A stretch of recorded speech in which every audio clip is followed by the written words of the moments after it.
everybody. So I'm going to continue my story and finish with Krampus. I'm painting Krampus on Evil Client while I talk. So Carl's in the background if you hear him snoring.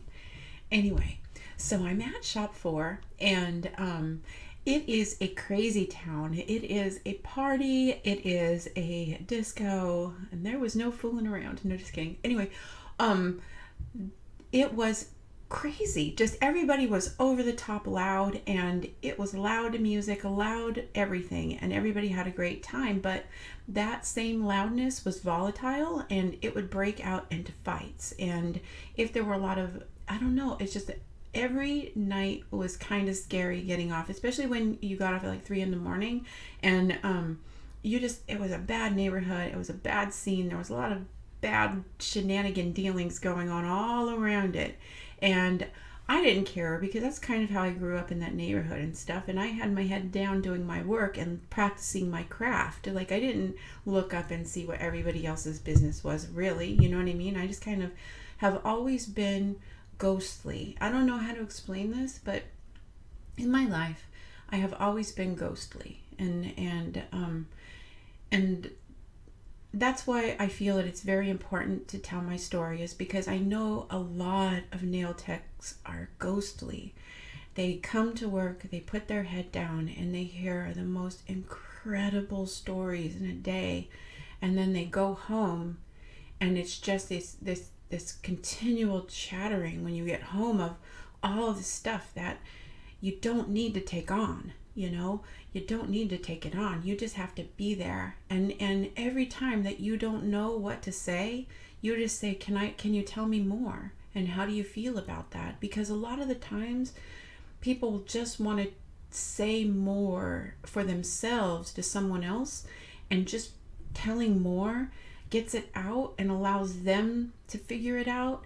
And it's not your business. All you are there to do is make them feel beautiful while they tell you more. And I'm going to have a whole thing on that. And hopefully, as people start to listen and they find that they are in my story and they are who I have worked with, I'll have them on podcasts and stuff, because these people are actually real people that will probably come back into my life and who I will meet back up with, so you guys can meet them if my channel explodes. I feel that I am at a point in my life that if it did, I would be able to handle it. And I could not say that until probably about 6 months ago. I don't think I could have handled it. And that's why I've stayed so under the radar. And that's why I am very, very particular about what I let in. So anyways, I'm there, and all of a sudden everything goes down and the shop closes, and I need to find a place. And so because I am ghostly, and because my voice is hard for me to speak, I went to another shop looking around where my babysitter was, and I found this shop, and it seemed beautiful. It was perfect. It had hair and nails, and no esthetician, but it was about it held about 10-15 people total, and it was well decorated. Everything was nice, and it was right near the babysitter. So I was like, great. So I have to call 100 clients, move them, get them into this place. And when I'm there, I meet 3 people that end up being my friends for forever.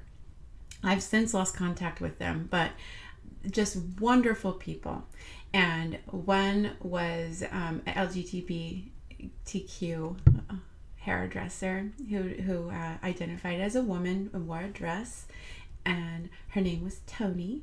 And then I met Tammy, and I met Kenya.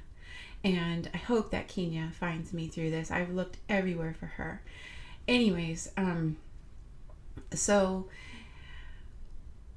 in that shop, I worked diligently, and I perfected my craft every single day I was there, but I wasn't there long because in the middle of the night, the owner left. I drove up to the shop that I worked at, and it was nighttime, and I had clients coming. and it was probably about 6 p.m. And I go, and all the shop lights are off, but the door is wide open. And I was like, what the heck? So I walk in, and there's nothing. All the shampoo, all of the everything is just gone. All the products. All of the nail polish on one side of the shop was gone. And thank God I locked my station and Kenya locked her station, because he took everything.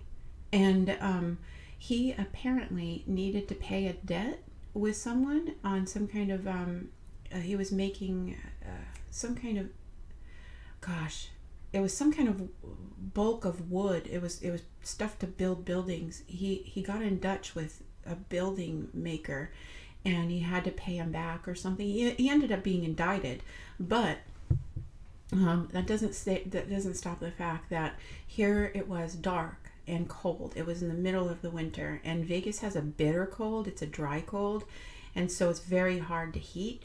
And I had to work with I had to contact the bar next door and ask them if I could pipe in enough electricity until we could figure out what to do, and thank God they said yes.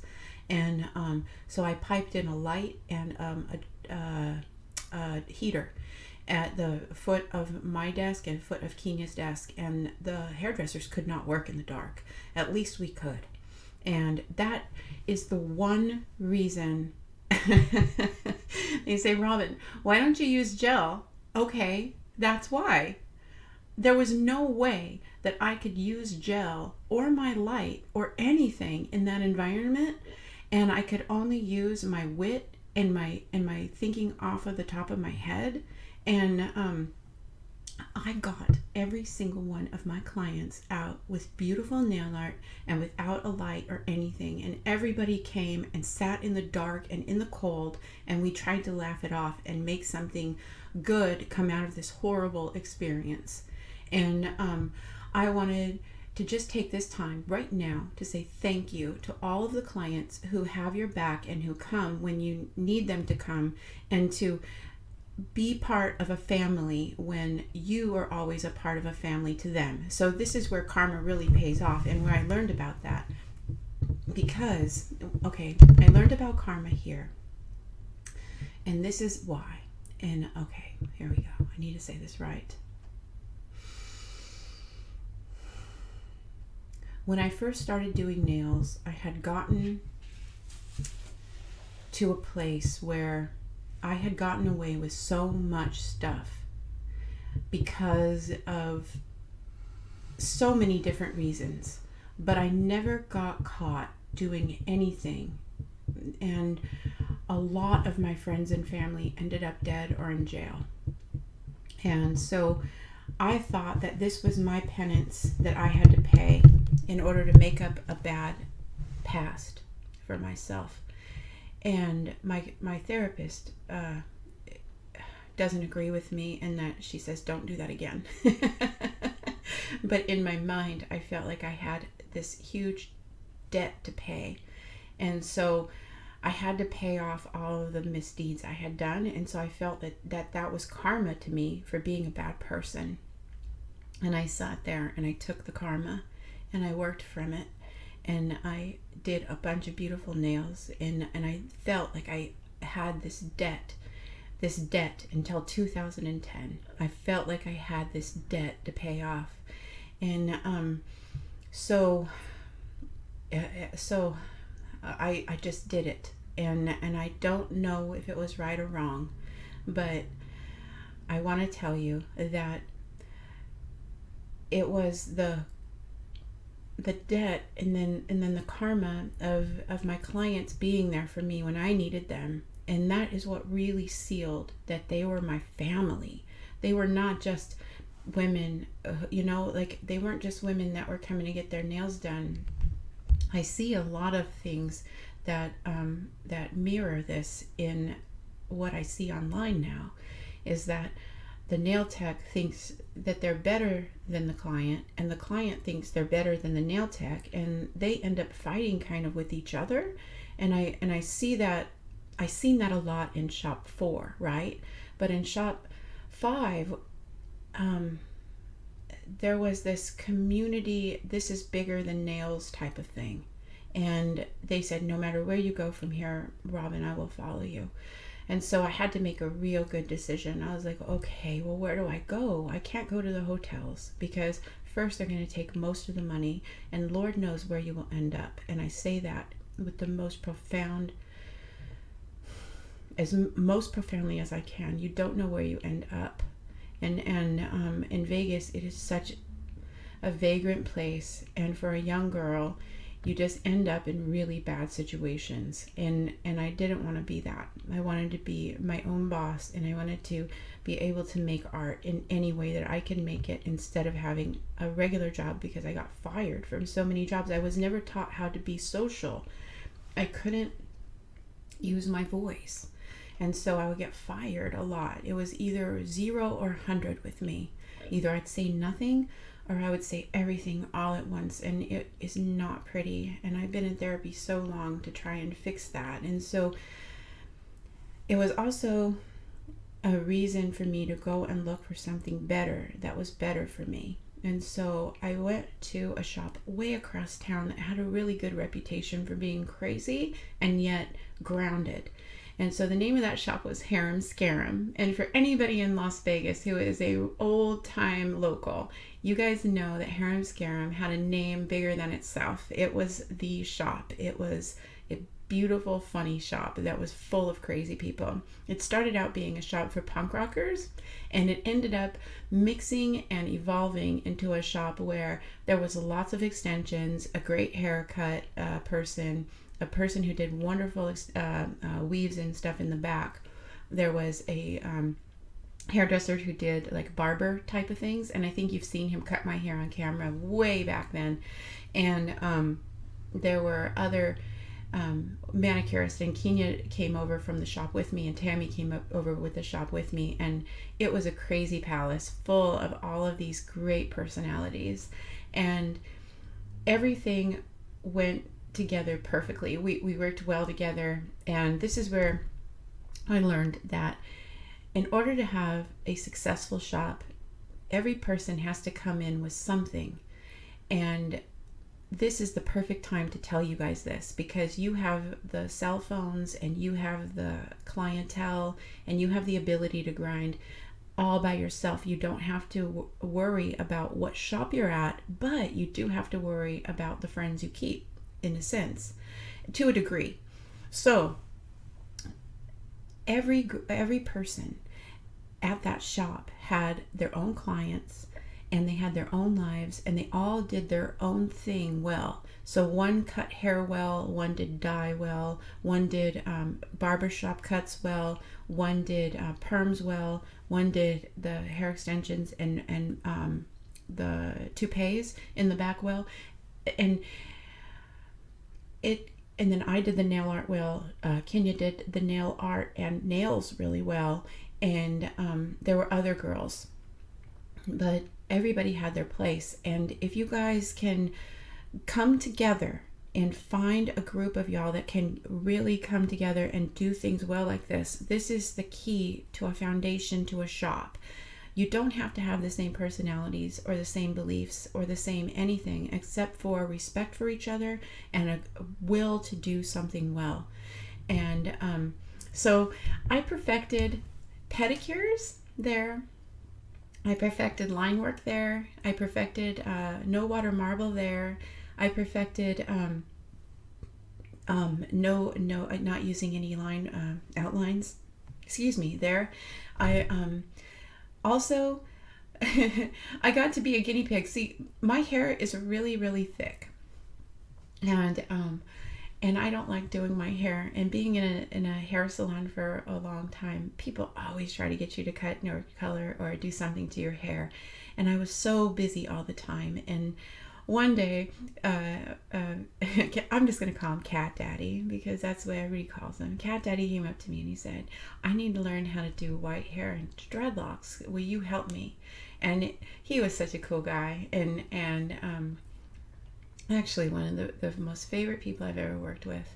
And And I said, sure. I gave him my head. And and when I did, I knew I was in trouble, but he started on the dreadlocks on one side, and they were long. And by the time we were done with half the head, I had 9 bags of hair in my head, and the locks wouldn't lock because my hair's real straight. Well, it's fine. It didn't lock, and we didn't know how to do it, and so it was really out of the norm for anyone to have dreadlocks back then, and it was a long time ago, but moreover, that long and on white hair, it was just unheard of. And so every night we would work on it, but he would work on it while I was doing clients.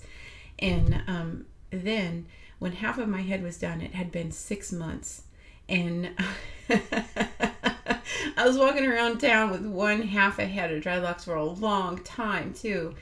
And anyways, so I asked my mom to help me fix it, and she did help me fix it, but it took forever. That's years later, but it was, no, that's not years later, but it was a long time later that we finally got it to lock, and then I kept the dreadlocks for 18 years. But I have to put that into my story, because part of the whole time I was at that shop, it feels like someone is messing with my head when I look back in memory, because someone was always trying to get my hair to lock.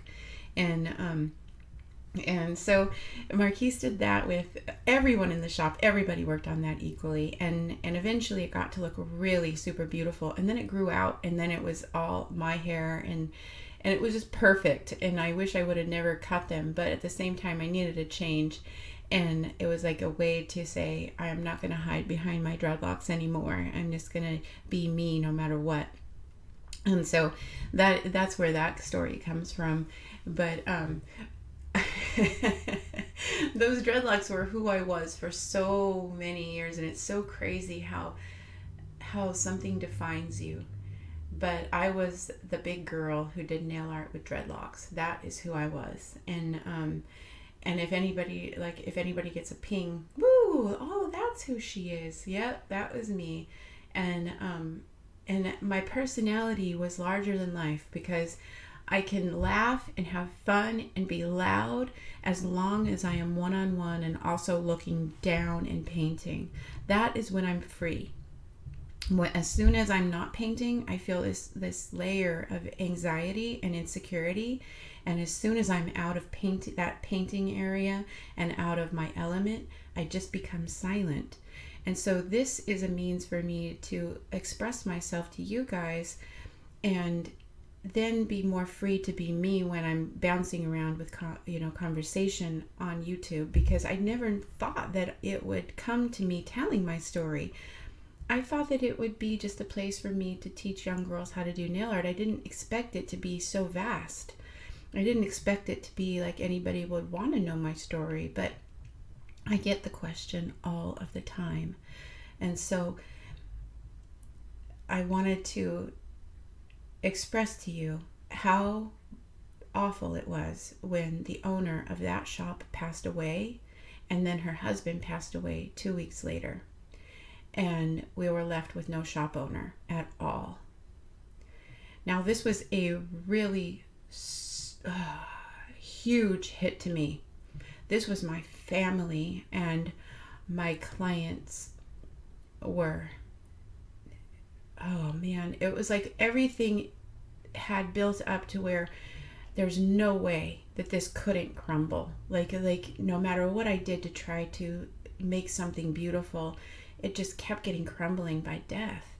And Anne was somebody who believed in me, and I don't want to cry right now, but she really looked up to me, and she would just watch me paint, and she gave me self-confidence. Like, no one had looked at me paint that way, and she said, it's just unbelievable, and I didn't understand what she meant, but she sat there and would just watch me. And she passed away so quickly, and her husband, in his woe, he passed away right behind her. He died with her.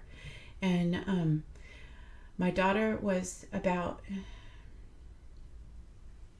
3 or 4, and I didn't know if I wanted to do nails anymore. Like I was like, no, I don't think I can. And I said, well, what about tattoos? I want to do tattoos. And I started asking. My client was a wife to one of the main guys in the Hells Angels, and I asked her if she could get me some tattoo equipment, and she said yes. And so I got the tattoo equipment, and I just have to say that maybe someday I'll tell you the whole story of the tattoo equipment and all of that things, but it was hardcore. My life was hardcore looking back, and I didn't realize how strong I was until just recently, just a really hardcore scene, the whole thing. And it wasn't like to know that I can just go online and buy a $12 tattoo machine on eBay is just, it blows my mind, because to get a tattoo machine was very difficult back in the day, and to actually apprentice under somebody was extremely difficult. And so I apprenticed under a Hells Angel to learn tattooing, and I was working somebody took over the shop of Anne, but it had never been the same, and I was trying to redirect myself into something more artistic. And my daughter was so young, and all of the signs, I got so many red flags. My client and her husband and her son were killed. My shop owner had passed away. Her husband had passed away. My clients were not prepared to follow me again, and there wasn't a ton of shops to choose from. And I was at this impasse because all of the women that I worked with, who were extremely successful at hair and nails and weaves and all this stuff, making a lot of money per day in Vegas. And you make a lot of money per day in Vegas, but you spend a lot of money per day in Vegas. Their children were all dancers. And so it was nothing for me and the girls to go out to the dance clubs and watch the dancers, and the way that their hair flipped, the way that their nails glowed on stage. That is what put us into what we were going to do on the nails next, was going to the strip clubs. And on all the girls that hung out at the shop that were the daughters of the girls I worked with. And so I wanted more for my daughter than that. I didn't want to see her become a dancer, I didn't want to see her have no choices, and I didn't want to see her have to work so hard. Like, I was working till 1, 2, 3 in the morning, like all of the time. And when I got home, I would just buzz because it was just so much on my senses, and I just needed to find a spot. And so I just started apprenticing tattooing. And they give you, oranges and squash and stuff, and pumpkins to tattoo, because it's a lot like flesh back then. I don't know how it is now. And so I would practice on those, and I apprenticed. And then I ended up leaving the shop that I was at in Shop 5 and saying goodbye to all of my friends. And I have so many stories of that shop, so I will just speak them out with Elon, right? Elon means great joy. Anyways, a lot of people have a hard time understanding me, because a lot of people don't speak English that watch my channel. So hopefully you guys hear and understand, because I love you guys so much. Anyways, that shop eventually closed. And I found this man through a friend of a friend of a friend that I was apprenticing under, who had just gotten out of prison from robbing his own bank with a Corvette. He had spent 17 years in the slammer, and his name was Frank. And I found him, and he was 6'7", buff as heck, and covered in tattoos from head to toe. I think I have some pictures of him that I'll put up later, but I'd like to find him again. I know he tried to contact me since I moved to Oregon, but I don't know what happened to him. Anyway, he was opening a shop for hair and, I'm sorry, for nails and for tattoos. And it was one of a kind. And so he said, Robin, please work with me on this. And I was thinking, well, this is new. It just came to me out of nowhere, this thing. I had been apprenticing in the most craziest, most wicked environment you could imagine. There were missiles in the room that I was apprenticing in. I mean, it was crazy town. It was something you see in a movie. And I was apprenticing, trying to get ink under people's skin in a beneficial way that was clean. But there was no such thing really as tattoos back then. And it was just when suns on everybody's back were coming into style. Everybody was getting a sun tattoo or tribal or a tramp stamp or an ankle tattoo. That was the year it was, right? 96. And I was like, okay, I could do this. And ironically, Kat Von D probably was in that same demographic, and she just didn't quit, and I did. And so for any of you guys who don't want to quit your dreams, just keep going, because you don't know where you're going to end up, you know? She was a tremendous success, still is, you know, like I don't know, like it just wasn't for me, but at the time it was, and I apprenticed, and I did tattoos. It was wonderful, but I couldn't cause pain to people. Not really, not over a long period of time, and it takes a lot of time to apprentice, at least it did back then. And I was doing nails during the day over there, and then apprenticing tattoos at night. But that was the time that I was also moving to Oregon. So because I didn't want my daughter to become a dancer, I moved to Oregon. But I flew out to Vegas every month and did tattoos and nails. And I worked in this shop with them and did this for quite a while. And while I was there, he was writing a book about raising a child while you're in prison. And he got a deal with someone to make these books for kids whose parents were in prison and needed counseling on them, and they would be in counselors' offices all over the United States. And he asked me if I would illustrate these books for him, and I said yes, because I thought that my father was in prison in Alaska. My mother had told me that my father was in prison and that he was a killer and that he was going to kill me. So it made sense. I was like, oh, well, my dad has been in prison. These are the questions that I would want to ask him. I was listening to Frank, and he was saying these are the answers that I would give my child if I were in prison, you know, while I was in prison. And it was so healing to me, and he became an instant father figure to me. I don't know how to explain it, but he was older, and I just loved him so much, and he was so kind, and he had made so many horrible mistakes, and I always thought that that's what my father did. So I was just like, heck yeah. So I worked with Frank, and he took me on, and under his wing I went. And I mean, he was a bad guy, right? He was bad to the bone. And so I I work with these crazy people. I worked with the people that Jenna Jameson just hates them, you know. And I worked with these people. They were super kind to me.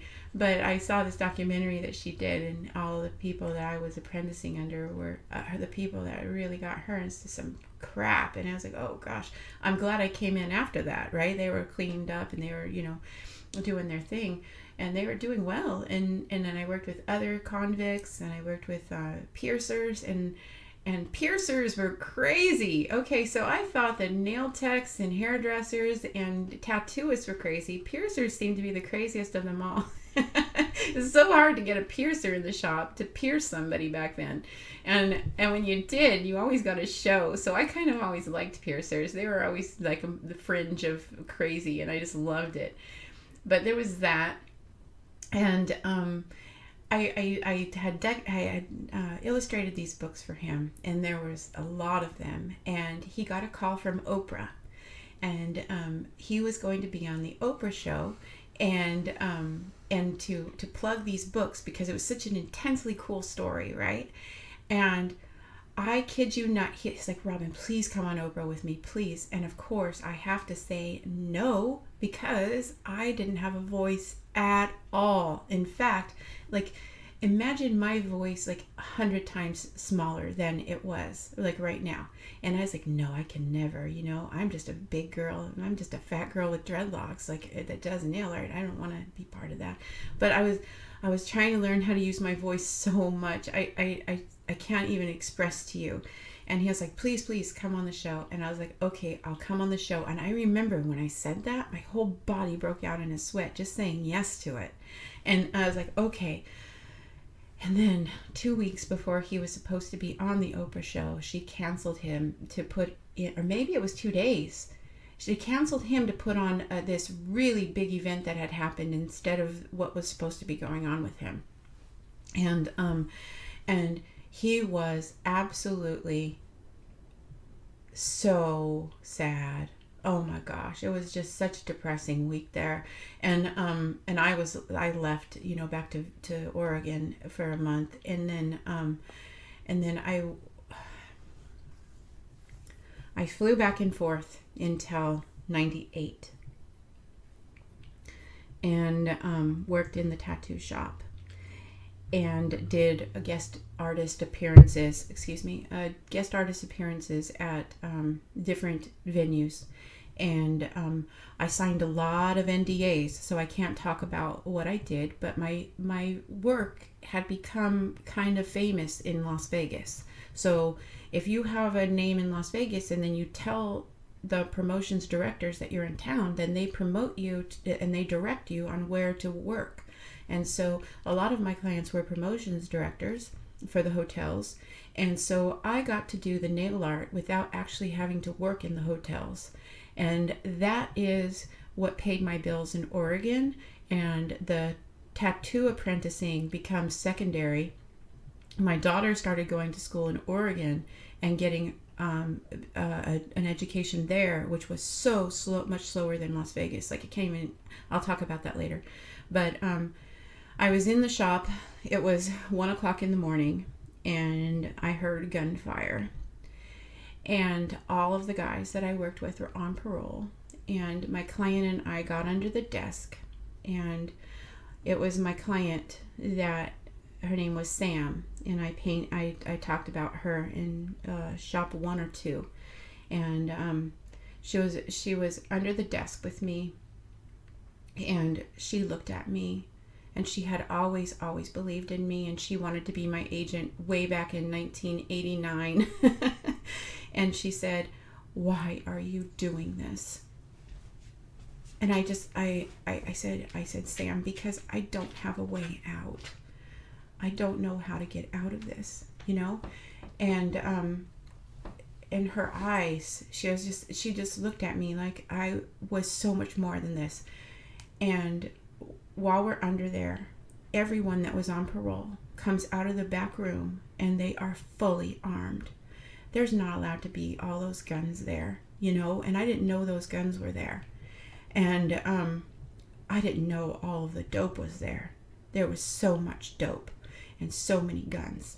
And they were all lined outside of the front of my shop, like in solidarity, because it was a gang war.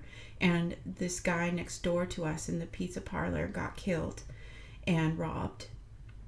And he always had this big roll of money on him, and everybody at our shop thought he was, always like showing off, and he was going to get hurt, but he kept doing it, and he got killed right there.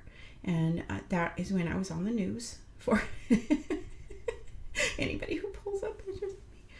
Okay, so I was on the news, and the gangs it was 1 a.m, you guys, and I had like 5 guys outside of a nail shop with fully armed, waiting for the cops to come. And as soon as they saw the cop lights, they booked it and got out of there. And I'm just left there by myself.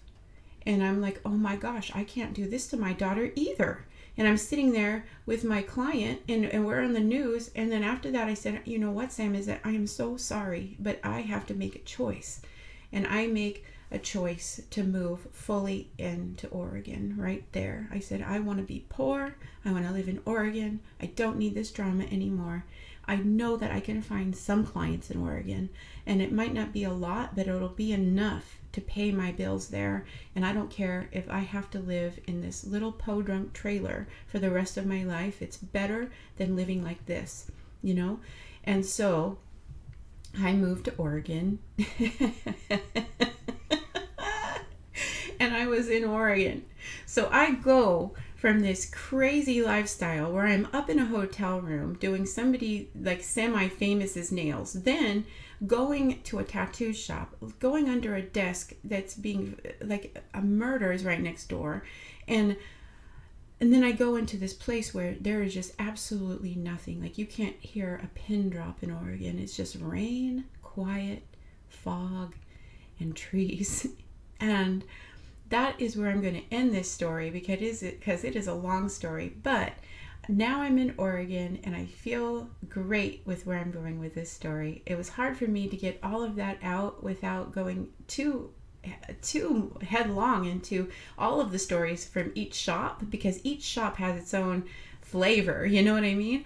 And so for all of you guys who are listening to this story, which is not my friends and family, you know, like I'm just telling this to those of you guys who are in the struggle of it all, you know, you're going to see a lot, and you have to keep your head down, and you have to keep moving, and you have to keep dreaming, and you have to keep trying new things, and all of it makes sense, and you get moments of clarity in it all. And I'm talking to all of you young girls out there without a dime, you know, all you need is your clientele. That is magic, and it will move you.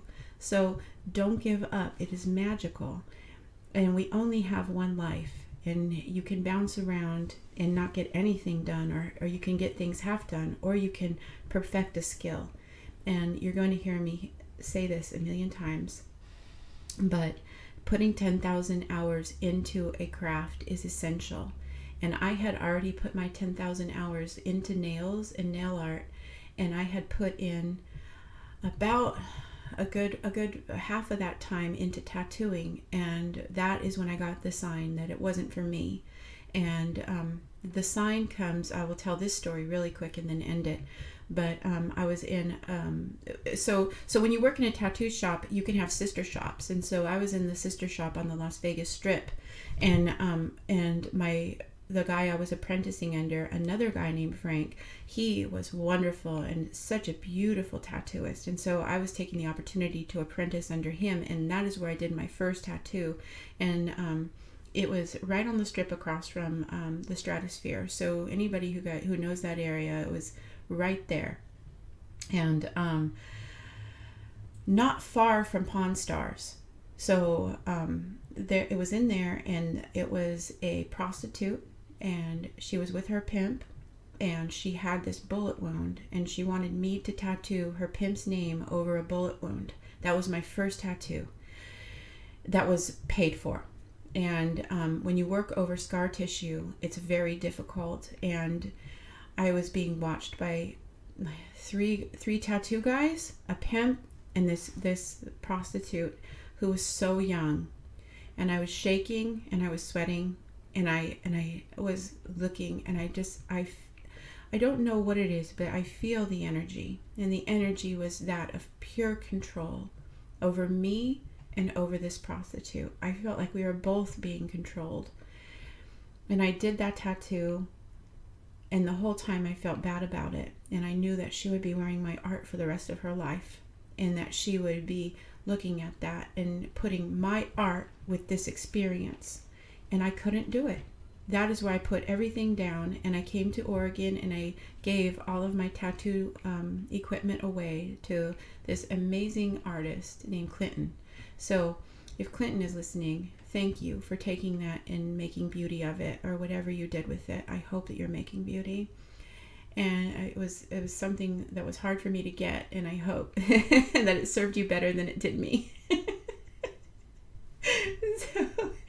So I did also do a lot of tattoos here in Oregon for my mom and for my one of my best friends, and I was just doing that for fun, but that was just for my own personal thing, just to try to get that bad memory out of my head. And I painted angels on my mom. I tattooed angels on my mom, and I painted other things. I just realized how long this was, and so I made it short, but I will continue my story in Oregon. Thank you for everyone who is listening and giving me the chance to use my voice. It means the world to me. And thank you to everyone getting brushes and supporting this, because it is bigger than me, and I am just a piece in this huge puzzle. And I just want to say thank you to everyone that's in my side of the puzzle. I'll see you back soon. Bye.